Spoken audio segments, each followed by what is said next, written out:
War and conflict in the Middle East have been ongoing for centuries, but recent escalations involving Israel, Gaza, Lebanon, and Iran have left many wondering if there is a deeper spiritual and prophetic significance to these events. Does the Bible predict such turmoil in the region? In the Bible, we find warnings and prophecies about Israel and its neighboring nations. One such prophecy is found in the book of Ezekiel, chapters 38 and 39, often referred to as the War of Gog and Magog. Many scholars believe this prophecy speaks of a future invasion of Israel by a coalition of nations. Let's read a passage from Ezekiel 38, 2-6. Son of man, set your face against Gog of the land of Magog, the chief prince of Meshech and Tubal. Prophesy against him and say, This is what the sovereign Lord says. I am against you, Gog, chief prince of Meshech and Tubal. I will turn you around, put hooks in your jaws, and bring you out with your whole army, your horses, your horsemen fully armed, and a great horde with large and small shields, all of them brandishing their swords. Persia, Cush, and Put will be with them, all with shields and helmets.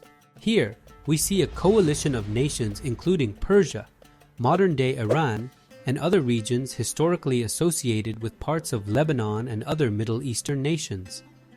While the Bible does not specifically mention modern groups or countries, it does describe a gathering of nations against Israel. Throughout the Bible, there are warnings of surrounding nations coming against Israel. In Psalm 83, we see another prophetic vision where multiple nations plot against Israel. Let's read Psalm 83, 2-5. For behold, your enemies make a tumult, and those who hate you have lifted up their head. They have taken crafty counsel against your people and consulted together against your sheltered ones. They have said, Come, and let us cut them off from being a nation, that the name of Israel may be remembered no more. For they have consulted together with one consent, they form a confederacy against you. In this passage, we see a confederation of nations conspiring to wipe out Israel. Some believe that Psalm 83 describes an ongoing struggle for Israel's survival among its hostile neighbors. But do these prophecies refer to current events, or are they about future events? The Bible gives no specific dates for when these wars and conflicts will take place. However, Jesus himself warned of wars and rumors of wars as signs of the end times in Matthew 24, 6-7.